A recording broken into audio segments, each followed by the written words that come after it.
नमस्कार, राम राम। अभी मैं आवड़ू हूँ ख्योसर और ख्योसर मारे साथे सांवला राम जी है जगह भीनमाल रहा है।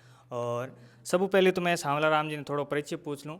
सांवला राम जी आप थोड़ो परिचय बताओ आप। परिचय वैसे तो मैं अपना दे दूं कि मैं भारतीय जनता पार्टी का कार्यकर्ता हूं। क्यों सर, तो मैं पार्टी ने मुझे काम करने के लिए भेजा है। मैं भीनमाल का रहने वाला हूं और पार्टी में पिछले 30 साल से काम कर रहा हूं। ये मेरा परिचय है और देवासी समाज से हूं। बिल्कुल, आप देवासी समाज से आते हैं और ख्योसर के चुनाव का बिगुल भी बज चुका है। कहीं ना कहीं पार्टी ने आपको जिम्मेदारी दी है। तो ख्योसर की जनता के लिए आपकी क्या अपेक्षाएं रहती हैं पार्टी के थ्रू? खींवसर की जनता के लिए हमारी अपेक्षा ये है कि पिछले 20 साल से, जब से ये खींवसर विधानसभा बनी है 2008 में है, उसके बाद से यहाँ कोई भी पार्टी का एमएलए नहीं जीता है। चूँकि अब डबल इंजन की सरकार है, खींवसर की जनता का विकास रुका हुआ है। तो उस विकास को गति देने के लिए खींवसर की जनता से हम यही अपील करेंगे कि डबल इंजन की सरकार में अपने एमएलए को जिताकर भागीदारी दे। और भारतीय जनता पार्टी एक विकासोन्मुख पार्टी है, विश्व की सबसे बड़ी पार्टी है, एक अनुशासित पार्टी है। तो खींवसर की जनता के भले के लिए यही रहेगा कि इस बार भारतीय जनता पार्टी का कमल खिले। और साथ ही साथ आप देवासी समाज से भी आते हैं और जो ख्योसर का है या नागौर का देवासी समाज है, शिक्षा के क्षेत्र में भी काफ़ी पीछे हैं। जहाँ अपन देखते हैं तो हॉस्टल वगैरह भी नहीं है। तो भाजपा की सरकार आती है तो क्या समाज को भी कुछ फ़ायदा होगा या क्या अपेक्षा करते हैं आप समाज के लिए? देखिए, समाज को जो भी दिया है भारतीय जनता पार्टी ने दिया है। हम्म। आप सबने देखा होगा कि ये समाज बहुत पिछड़ा समाज है। देवासी समाज को सबसे पहले बोर्ड बना करके मंत्री बनाने वाली भारतीय जनता पार्टी है। बिना एमएलए के मंत्री बनाया आदरणीय ओटाराम जी को। उसके बाद में पहला मंत्री, संवैधानिक पद मंत्री का देने वाली भी भारतीय जनता पार्टी है। अभी वर्तमान सरकार में भी ओटाराम जी देवासी मंत्री है। और देवासी समाज के लिए भारतीय जनता पार्टी ने जो किया है वो बहुत ही ज़्यादा किया है। इतने साल में 75 साल देश की आज़ादी को ये इतने हो गए, 77 साल। 77 साल में अगर देवासी समाज के लिए किसी ने किया है तो वो भारतीय जनता पार्टी है। आदरणीय अटल बिहारी वाजपेयी जी ने जब ये ऋण के आयोग बनाया, उसमें घुमंतू में देवासी समाज को डाला। तो घुमंतू के लिए भी हो रहा है, उसमें भी देवासी समाज है।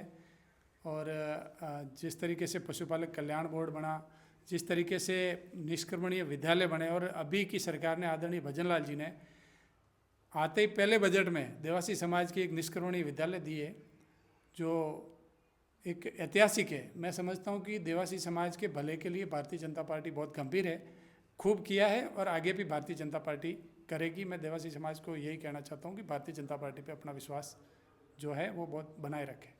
जैसा कि आपने बताया कि खूब सारा दिया, लेकिन नागौर और ख्योसर की जनता अभी भी अवांछित है। उनको कुछ अभी ऐसा कुछ खास मिला नहीं, तो उनके लिए भी क्या अपेक्षा रखते हैं? देखिए, नागौर की जनता के लिए भी मैं यही कहूँगा कि जहाँ तक देवासी समाज की बात है तो देवासी समाज नागौर के लिए भी हम बात रखेंगे। यहाँ जैसे छात्रावास की बात आई तो छात्रावास के लिए भी हमारी सरकार है, तो बात रखेंगे। हम स्थानीय जो जनप्रतिनिधि है उनसे भी बात रखेंगे और सबसे मिलकर के नागौर में देवासी समाज की जो भी सरकार से संबंधित मांग होगी तो वो ज़रूर हम आगे भेज करके उसको प्रयास करके उसको फुलफिल करेंगे। भारतीय जनता पार्टी से बिलोंग करते हैं, कौन से पद पर अभी कार्यरत हैं या क्या जिम्मा दे रखा है आपने भारतीय जनता पार्टी ने आपको? भारतीय जनता पार्टी में मैं अभी प्रदेश मंत्री पे कार्य कर रहा हूँ। उससे पहले मैं प्रदेश प्रवक्ता रहा हूँ और प्रदेश कार्य समिति सदस्य रहा हूँ, जिले का प्रभारी रहा हूँ, संभाग का प्रभारी रहा हूँ, उदयपुर का संभाग का सह प्रभारी रहा हूँ। और अभी मैं प्रदेश मंत्री के नाते मुझे यहाँ आदरणीय मुख्यमंत्री जी ने यहाँ भेजा है, तो एक मंडल में देख रहा हूँ। हम लोग 7 प्रदेश पदाधिकारी हैं यहाँ, एक एक मंडल में हम लगे हुए हैं और सारा मिलकर के हम भारतीय जनता पार्टी को मजबूत करने के लिए यहाँ आए हैं। और हमें विश्वास है कि इस बार कमल का फूल यहाँ से जीतेगा और खींवसर की जनता के भले के लिए ज़रूर भागीदारी बनेगी राजस्थान की सरकार। ख्योसर में रेवंत जी डांगा को बीजेपी ने प्रत्याशी बनाया है। रेवंत जी डांगा पिछली बार ही भाजपा में आए थे, पिछली बार भी उनको प्रत्याशी बनाया, इस बार फिर से प्रत्याशी बनाया।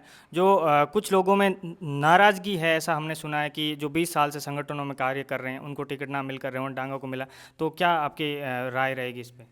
देखिए, अभी कोई नाराज़गी आई नहीं है। एकमात्र खींवसर विधानसभा है जहाँ कोई नाराज़गी नहीं है। ये सब विपक्ष के द्वारा खड़ी कई भ्रम है। नाराज़गी कुछ भी नहीं है। कल रेवत राम जी का हमारे परसों बहुत ही अच्छा देव दर्शन की यात्रा निकली और आपने देखा होगा गांव-गांव में खुशी है। लोगों ने जो अपेक्षा थी, लोगों की अपेक्षा के अनुरूप पार्टी ने टिकट दिया है और ज़रूर यहाँ से खींवसर से इस बार कमल का फूल जीत करके जयपुर जाएगा। एक समाज के लिए सवाल है। अभी सरकार ने एक योजना चालू की थी अर्ध घुमंतु घुमंतु की, जिसके राजस्व रिकॉर्ड में रबारी नाम था, उनके पट्टे या फिर जो भी प्रमाण पत्र बन रहे हैं। लेकिन ये नागौर का जो बेल्ट है, जिनके राजस्व रिकॉर्ड में रबारी ना होकर के रायका या देवासी है, तो एसडीएम वगैरह कहते हैं कि आप रबारी हो ही नहीं। तो इस पे क्या सरकार एक्शन लेगी? क्या फिर से जो नागौर की जनता इस प्रमाण पत्र नहीं बन रहे, तो आप लोग क्या करोगे जिससे कि बने उनके? देखिए, मैं आपको बता दूं, इसमें जो 31 जातियां हैं उसमें देवासी भी साथ में है और उनको पट्टे देने का सरकार का जो है वो काम चालू है और एक साथ में पट्टे दिए भी गए हैं। लेकिन जिनके पास पहले से रहने के लिए ज़मीन है उनको नहीं दी गई, जो वंचित है उनको दिए गए।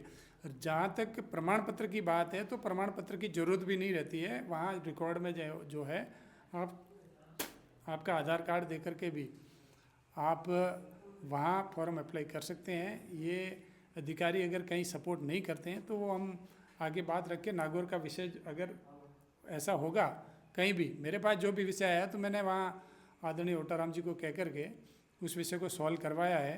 वैसे मुझे लगता नहीं कि जाति प्रमाण पत्र की इसमें कोई डिमांड होगी। ज़रूर ये है कि आप अगर चिवाय चेक में 91 में आपका मकान है और आपका पास पट्टा नहीं है तो आपको ज़रूर पट्टा मिलेगा। लेकिन अगर आपके पास ऑलरेडी मकान बना हुआ है तो आपको पट्टा नहीं मिलेगा। वंचित को देने का ये योजना है और जो वंचित है उनको देवासी समाज को 100% देंगे। कहीं कोई अड़चन आ रही है तो ऊपर बात करके हम उसका समाधान निकालेंगे। बिल्कुल, ये थे मेरे साथ में सांवला राम जी, जो भीनमाल से बिलोंग करते हैं और भारतीय जनता पार्टी ने इनको खींवसर उपचुनाव के लिए जिम्मेदारी सौंपी है। ये संगठन के तौर पर यहाँ पर काम करने के लिए आए हैं। आपका बहुत बहुत धन्यवाद। धन्यवाद आपका करण जी।